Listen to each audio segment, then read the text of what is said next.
काय रे, काय चाललंय? आणि मल्लिका एवढ्या रात्री काय करते तुमच्या खोलीत? अहो आई, मी स्वानंदीला उद्याच्या पूजेची आठवण करून द्यायला आले होते. उद्या नागपंचमी आहे ना. काय सांगतेस? म्हणजे मला तर आश्चर्यच वाटते की तुला स्वतःला पण आठवण होती. आई काय तुम्ही थट्टा करायची एकही संधी सोडू नका. आजी, अगं सगळा स्वयंपाक सुरी वगैरे न वापरता कसं काय करायचं सांग? अरे पण सगळ्या तसा करायची गरजच नाहीये. म्हणजे फक्त नैवेद्यापुरता तसाच करू दे आणि बाकी नेहमी सारखाच. अहो असं कसं आई, म्हणजे असं चालत नाही ना. देवाचा कोप होईल. मग कोप झाला तर म्हणजे स्वानंदीला प्रॉब्लेम होईल ना. काही कोपबीप होत नाहीये. देव तुला येऊन म्हणाला का की माझा नैवेद्य असाच झाला पाहिजे, तसाच झाला पाहिजे? तसं नाही, पण आपलं चालत मग. पण आई, आपल्या घराण्याची जुनी प्रथा आहे ना, ती मोडायची का? आजी, कुठलीही प्रथा मोडायची काही गरज नाहीये. मुळात ती मोडली जाणारच नाही. काकू म्हणतायत ना तसं होईल सगळं. मी करेन. वा, छान. पण वेळेत होईल ना? हो. या घराला परत एक मोठी सून मिळाली, अगदी समरच्या आईसारखी.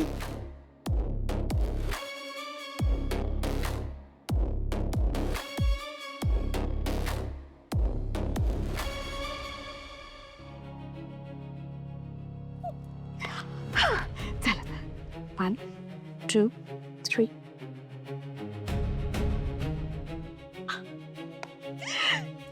आजी आला, या लवकर या. हा, आता रील शूट करूया. हा, तुम्ही नागोबा, मी नागिन. हे बघा असं करा. ए, वेळ लागलाय का तुला?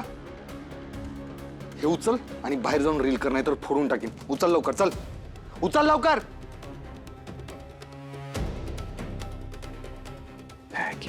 करते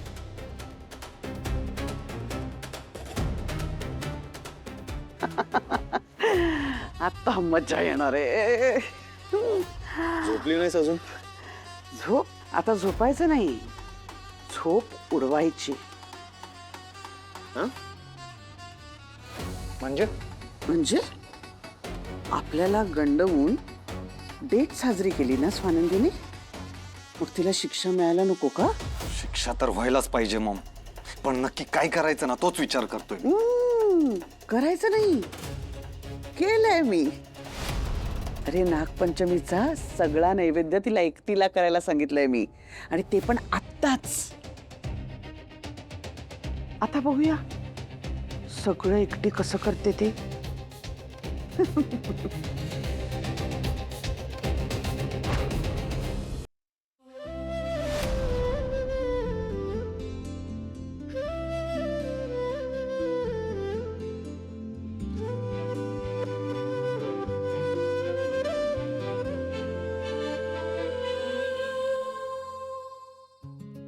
थँक्यू. वेलकम. मग आता हे सगळं तुम्ही एकट्या करणार? करेन की, त्यात काय एवढं. मग मला तुम्हाला मदत करू द्या. आहो, काय नाही नाही नाही वगैरे म्हणायचंच नाहीये. आणि मी आता चांगला स्वयंपाक करतोय सिद्ध झालंय, आणि तुम्ही जेवढं सांगाल तेवढंच मी करीन. म्हणजे पदार्थ बिघडणार नाही, ठीक आहे? आणि तुमच्या झोपेचं काय? माझ्या झोपेचं खोबरं हे, म्हणजे खोबरं किसू का असं विचारायचं होतं मला. गप्प बसा.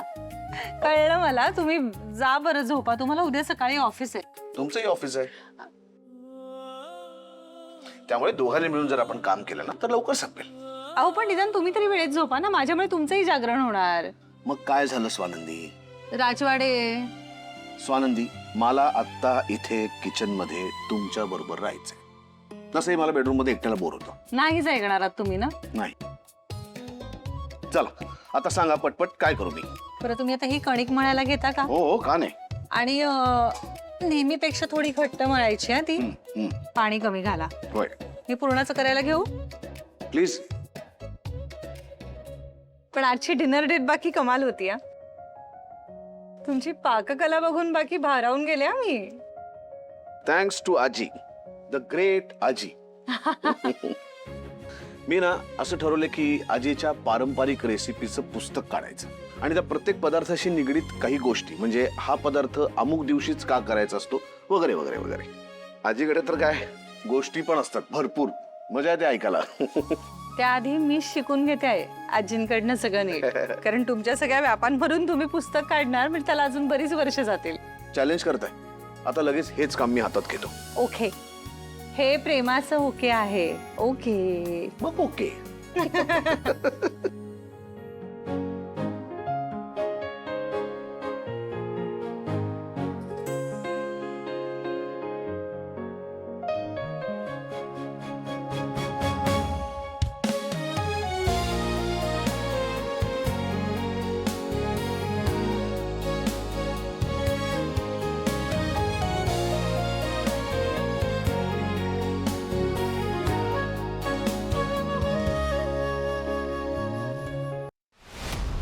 ते छान रोमॅन्स करत काम करतात ना दोघं.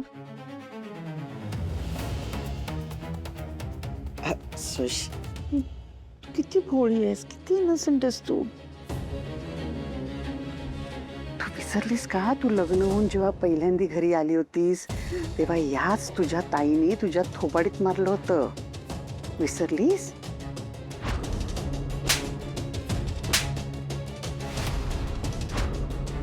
आणि तुझं रिसेप्शन कसं स्पॉइल केलं, सगळ्या लोकांसमोर तुझा इन्सल्ट केला होता. तू राग काढण्यासाठी सुशला हा ड्रेस दिलायस. तू तू हे सगळं मुद्दाम केलंस मला मला सगळ्यांसमोर असं तोंडावर पाडण्यासाठी. हा, कसला राग काढतेस माझ्यावर. तुझे घरात पॉवर होती, अधिकार होते तुझ्या हातात, कीज होत्या घराच्या, त्या याच स्वानंदीने काढून घेतल्या ना. सगळं विसरलीस तू. हं, मी तुझ्या जागी असते ना तर हिला धडा शिकवला असता चांगला.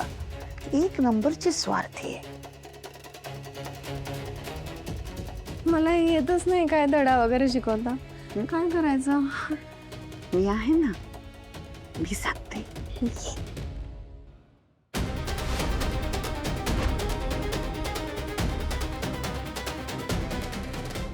ओके ओके, जा.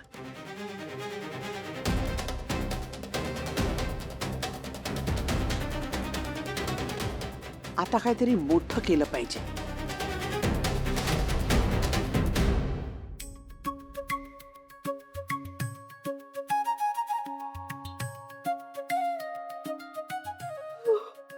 हा, केवढी झोप आली बघा तुम्हाला.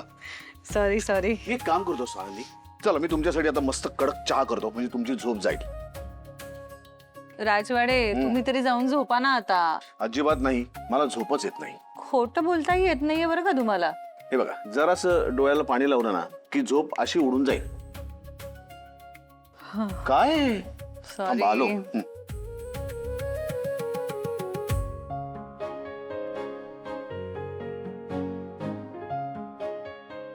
हा, है की नाही, उडाली. उडाली की नाही. मग थांबा, चहा.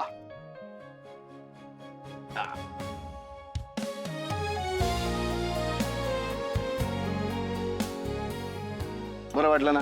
नाही, खूप शॉक मिळाला मोठा. बरं, आता पुढे काय करायचं. आता हम्म. हे दिंड वाफवायचे. त्याला 8-10 मिनिटं लागतील. तोपर्यंत थांबूया. चला, आणि आपला चहा सुद्धा रेडी आहे. आपण मस्त बाहेर बसूया आणि दोघं चहा घेऊया गरमागरम. हो, बाहेर भुरभुर पाऊस पण आहे. चला.